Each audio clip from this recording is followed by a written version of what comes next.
Welcome back, everyone. This is Al Fadi, and I hope that you are enjoying all the information and data that we're sharing with you in this particular series. Just to make sure that you are aware of this, you are able at some point in the near future to go to a particular website where you can access some of this material and slides as well. And I'm going to let Dr. J with me here to share more details about that. Dr. J, welcome back. And how can people go and access this? Yeah, we get lots of requests, in fact, in the comments, and I encourage you to write comments below every one of these videos. That's what they're there for. We keep the comments open because we do read them. I want to see what you're saying. I want to get the feedback. And a lot of the comments have been, where can we get this PowerPoint? They want the visuals. They want the timelines. They want to be able to use them. We have put together a website that has been up there about a year now, put up in 2024, which is fandercenter.org, PFANDERCENTER, American spelling.org. And that's just for a repository for all of our PowerPoints and our PDFs, and also material that we have been going through. And there is a button there just for Dr. Pat Andrews. Dr. Pat Andrews has his own button. All of his writings are up there as well, including all the research that he did on this. He has a huge amount of research that he did for 2 years. That's all up on fandercenter.org. So feel free to go get it. Feel free to use it. Those of you who want to employ it, Muslims, even you can go get it and look at it. And then, of course, if you have problems with it, confront us with it. We go up on your own channels and say, I've got a difficulty with this.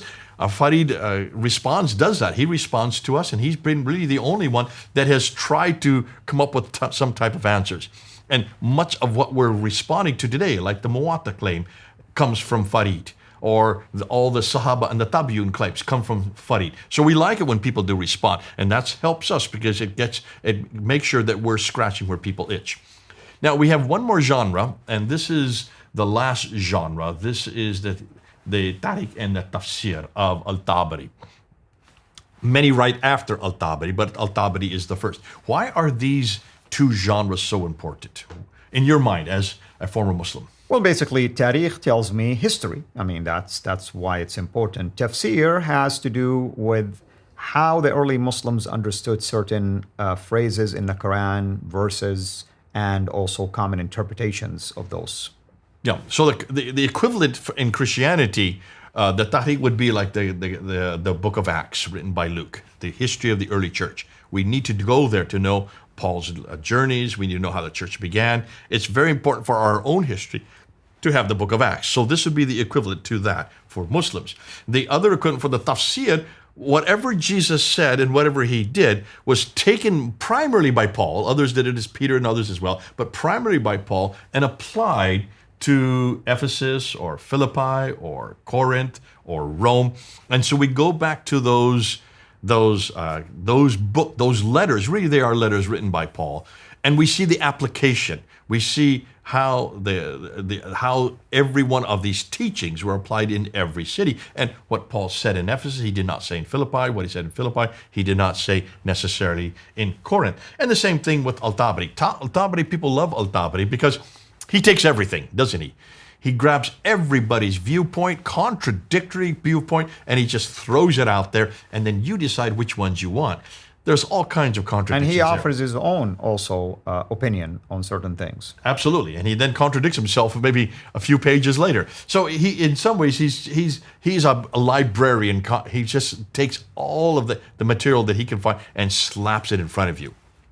And of course, we've always assumed it's Al-Tabari who's written this. I have always assumed it. I said, I'd love to meet this guy. He really is a librarian. He's got an encyclopedic mind. It'd be great to meet this guy. Well, as we're going to find out, it turns out that Al-Tabari wrote probably nothing. He didn't write a thing that we know of because we have nothing from Al-Tabari. How do we know that? Because Dr. Pat Andrews has actually found out where all of the Tafsir and Tariq come from. So let's go back to the slide and let's unpack it here. There we are, back at the slide, looking at the Tariq and the Tafsir of just Al-Tabari, since he's the earliest of all the Tariq and Tafsir writers. Now, everybody knows, and we've all been told, that it comes from Al-Tabari, who died in 923. That's what we've been told. Well, folks, that's not where you will find Al-Tabari. There's not one word, one page that we can find out from the 10th century at all, or the 9th century, because he was living at the end of the 9th century and probably did most of his writing at the beginning of the 10th century. To go to Tabari, you need to go to this guy here. The edition of Al-Tabari, which everyone uses today, was actually compiled by a Dutchman named Michael Jan de Geus, professor of Arabic at Leiden University in Holland between 1879 and 1901, and is known as the Leiden edition. It's a Dutchman, much like the German Woestenfeld. Here's another European who is the one that actually did the work of taking Al-Tabari and putting it into a form that we could read today, taking it out of the Arabic, picking and choosing what he wanted and what he didn't want. And that's why he did a great job for us, but why didn't a Muslim do this? Yeah. Why is it's a European? Why is it always Germans or Europeans who do the work for the Muslims? Even though the Muslims are always complaining about the Orientalists. And look at the dates between 1879 and 1901. So where did he get his material from? Because he didn't just make it up. He certainly didn't go back to Al-Tabari because there's nothing there. Who did he go to? He went to two documents. Here they are. Let's put them up there on the slide. He went to these two documents that you see bouncing onto the screen that are still in Istanbul, known as Koprilui 1041 manuscripts. Look at the dates, 1244 and 1253. That's the 13th century. So he went back to the 13th century, two Arabic manuscripts, which are in Turkey. They're still there today. These are written 600 years too late. That is what we're dependent on to know about everything that Al-Tabari wrote about how Islam began and all the other great stories. So even Al-Tabari's Tahriq and his Tafsir, they are not from the 10th century, as we've been told. I mean, it's attributed to him, basically. These documents would have attributed to Al-Tabari, but we don't have physically something by him. We have nothing by him. Yeah. Absolutely nothing. We have basically material that was written 600 years later, but was not canonized and written in its final form, canonical form, the one we use today, for 1,200 years. Folks, that's how bad this is. Now, I'm going to do something in the next episode, because I see we're running out of time. I'm going to put it all together. All of these genres. I'm going to talk about the Sahaba. I'm going to show you the Tabi'un, all in a timeline. I'm going to go to the Sirah, then the Hadith, and then the Tafsir and the Tahriq. I'm going to stick them all on one timeline. It's going to be jumbled, but that's going to be our next, just to show you in one go what we're talking about. That's for the next episode. Wonderful. Thank you, brother. Thank you, everyone. Until next episode, have a blessed day.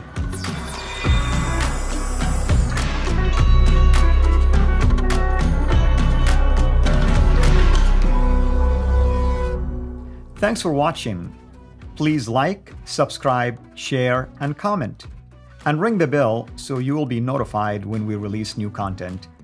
Our mission is to reach Muslims with the gospel of Jesus Christ and help Christians engage with their Muslim neighbors. If you want to join us in this life-changing work, please support us on patreon.com/Sira International, or just click on the link below.